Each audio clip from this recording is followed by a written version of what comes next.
नमस्कार, मैं परिवर्तन समाचार पत्र से रजनीश त्रिपाठी और आज एक ऐसे मुद्दे पर चर्चा करने जा रहे हैं जो कि बहुत ही आवश्यक है।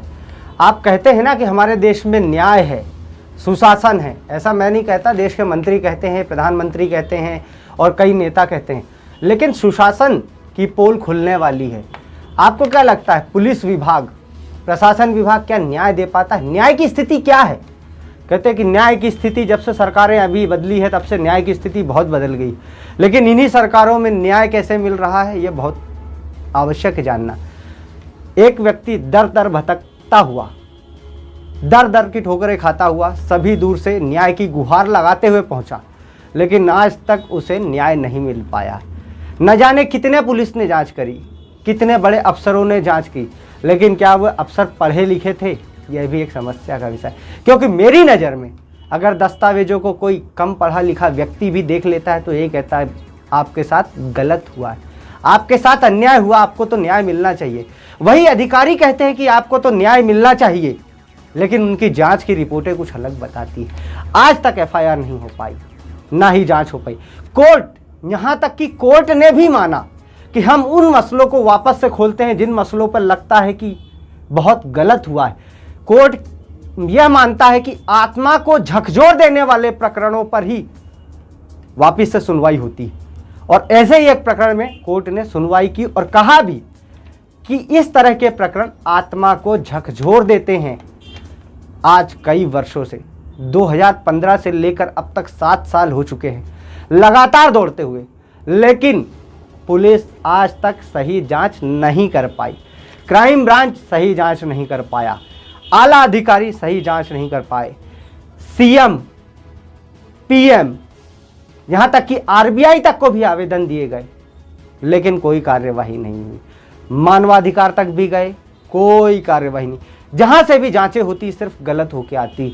आरटीओ जो कि भ्रष्ट है ही, मैं तो कहता हूं कि भ्रष्ट है। क्यों? क्योंकि इतने कारनामों के बाद अगर भ्रष्ट नहीं कहा जाएगा तो क्या कहा जाएगा? तो ये भ्रष्ट, इसको भी 25 शिकायतें दी गई, लेकिन आज तक कुछ नहीं हुआ। अब उम्मीद जनता से है, लेकिन इतने के बावजूद भी फरियादी जो है शासन से उम्मीद लगाया जाता है, और शासन से उम्मीद लगाए बैठा है, यह हंसी का विषय है। लेकिन अगर आपने वास्तविक में सुन लिया कि क्या क्या हुआ, कहाँ हुआ और कैसे हुआ, तो आप खुद अपने आप को रोक नहीं पाएंगे। मैं कहता हूं कि न्याय खत्म हो चुका है। इस बात को मान लेने में हमें कोई अफसोस नहीं होना चाहिए। क्यों? पुलिस सिर्फ दावे करती है, लेकिन आज की डेट में केवल फर्जी प्रकरण बनाना, लोगों से समझौता करना एक ठगी जैसा व्यवहार हो गया है। लेकिन आम आदमी आज भी दौड़ रहा है। अगर कोई उनके खिलाफ बोले तो उस पर एफआईआर, कायमी। शासकीय कार्यों में गलत हो रहा हो और कोई बोल दे, उस पर भी कायमी। लेकिन अब आज मैं आपको बताता हूं, जो पोल खोलने वाला हूं, ये सारी पोल खोल के रख देगा शासन की, न्याय की। मैं बताता हूं शुरुआत कहां से हुई, कितने थानों पर एफआईआर हुई। चलिए बात करते हैं पहले तो इंदौर की। इंदौर में पलासिया थाना में हुई, जांच हुई, कोई काम की जांच नहीं। फिर राजेंद्र नगर में जांच हुई, जहां पे सिटी फाइनेंस और श्रीराम फाइनेंस के खिलाफ जांच हुई, कोई निष्कर्ष नहीं निकला। जांच में दिख तो रहा है कि गलत हुआ है लेकिन कार्यवाही कुछ नहीं हुई। फिर जूनी इंदौर में जांच हुई, जूनी इंदौर में भी इसी तरह की जांच हुई। फिर उसके बाद तुकोगंज इंदौर थाने में जांच हुई, थाना भौरकुआ में भी जांच हुई, थाना बेटमा में भी जांच हुई, तेजाजी नगर इंदौर पुलिस थाने में भी जांच हुई, आजाद नगर में भी जांच हुई, सीएम हेल्पलाइन के द्वारा मसला गया, सीएसपी अन्नपूर्णा द्वारा भी जांच की गई, एडिशनल एसपी जोन क्रमांक 2 और 3 द्वारा भी जांच की गई, एसपी के पलासिया द्वारा भी जांच की गई। वर्ष 2018 से 21 के बीच में जांच की गई। जबलपुर के थाना गढ़ा द्वारा जांच की गई, जबलपुर के थाना आधार तल द्वारा भी जांच की गई, इनके सीएसपी द्वारा भी जांच की गई। अब एक बात मैं बता दूं कि जबलपुर में भी जो जांच हुई, वहां पे फरियादी के अगेंस्ट में पुलिस के फर्जी दस्तावेज जारी किए गए थे, लेकिन जिस पुलिस को पता है कि हमारे फर्जी दस्तावेज जारी किए जा चुके हैं, वह पुलिस भी अपने फर्जी दस्तावेजों पे जो कि फरियादी के विरुद्ध इस्तेमाल किए गए उस पर कोई कार्यवाही नहीं कर पाई।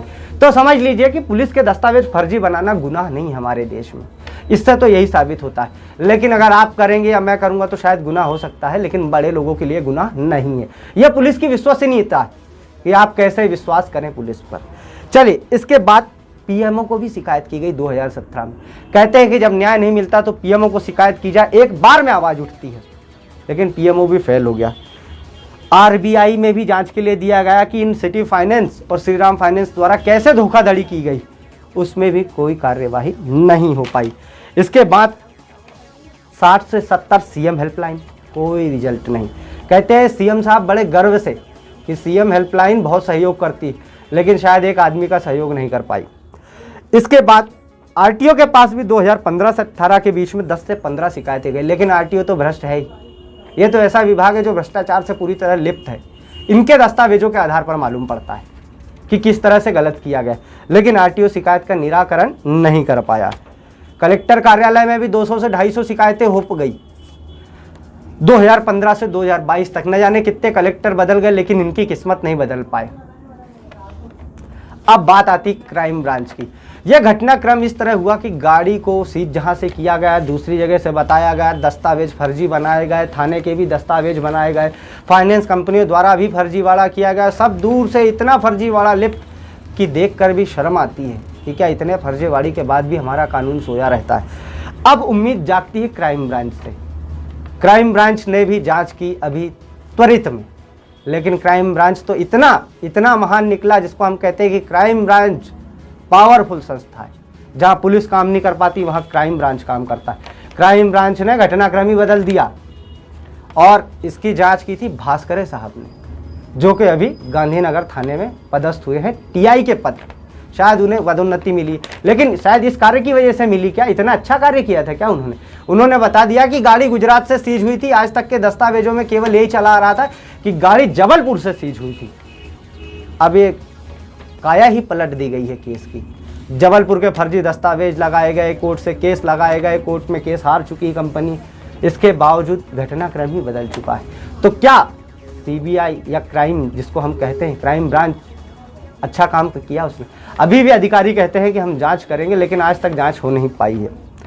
ईओडब्ल्यू को शिकायत दे दी गई है, अब शायद देखते हैं क्या जांच करते हैं।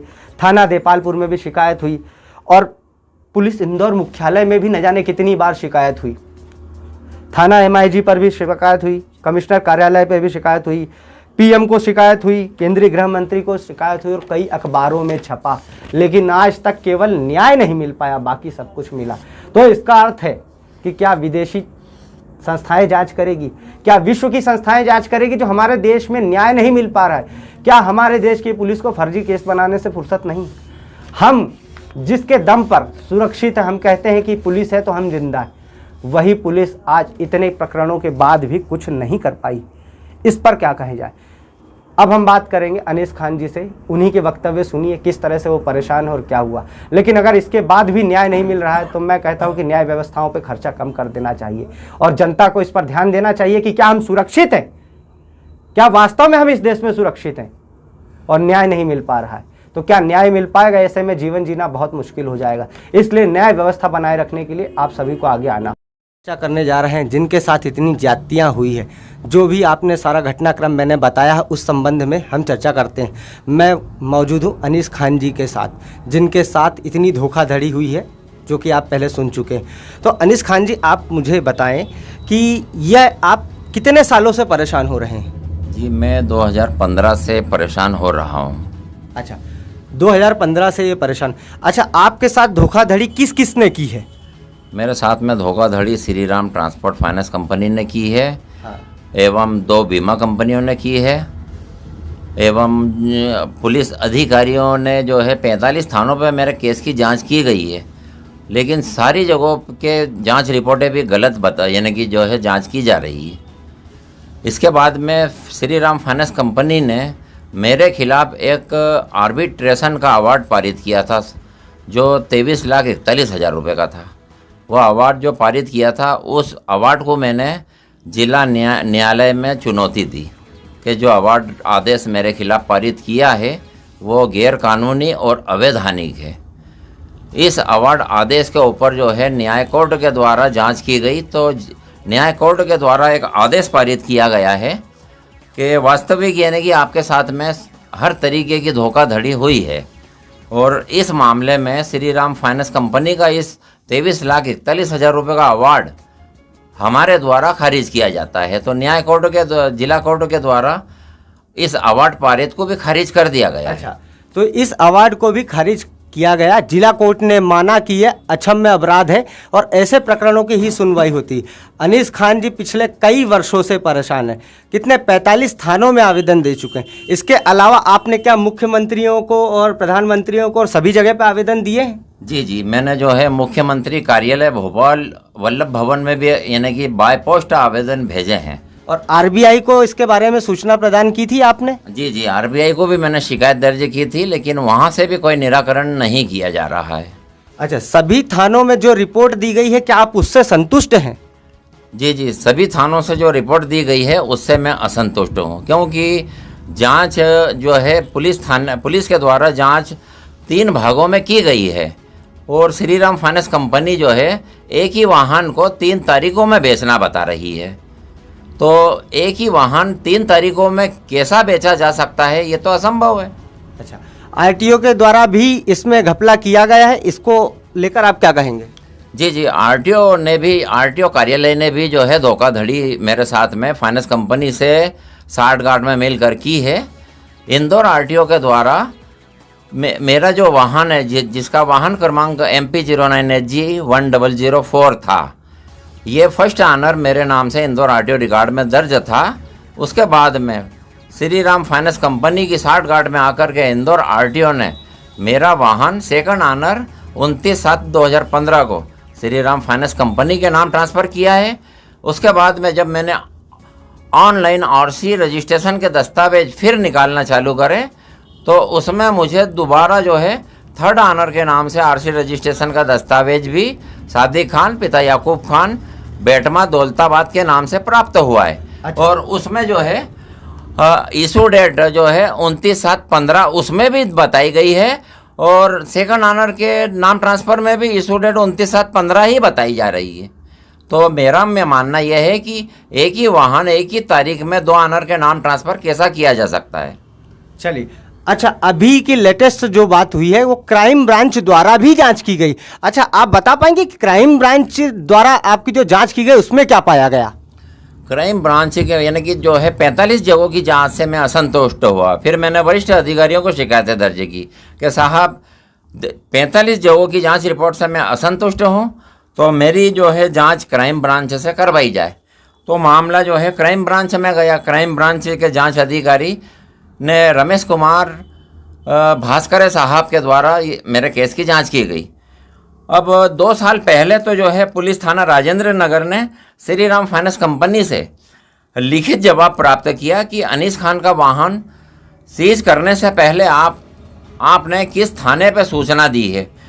तो फाइनेंस कंपनी ने पुलिस थाना गढ़ा को लिखित में पुलिस थाना गढ़ा जबलपुर का दस्तावेज प्रस्तुत किया है जो मेरे हाथ में मौजूद है। इसमें लिखा हुआ है पुलिस थाना गढ़ा को जानकारी दी है। उसके बाद में जो है क्राइम ब्रांच के द्वारा जांच की गई है। तो क्राइम ब्रांच के द्वारा जब जांच की गई है तो श्री राम फाइनेंस कंपनी के द्वारा इस ट्रक को सीज करना गुजरात से बताया जा रहा है। तो ये कैसा संभव है? इसका अर्थ है कि अभी तक जो जांच चल रही थी इसमें बताया जा रहा था कि यह वाहन जबलपुर से जब्त किया गया है।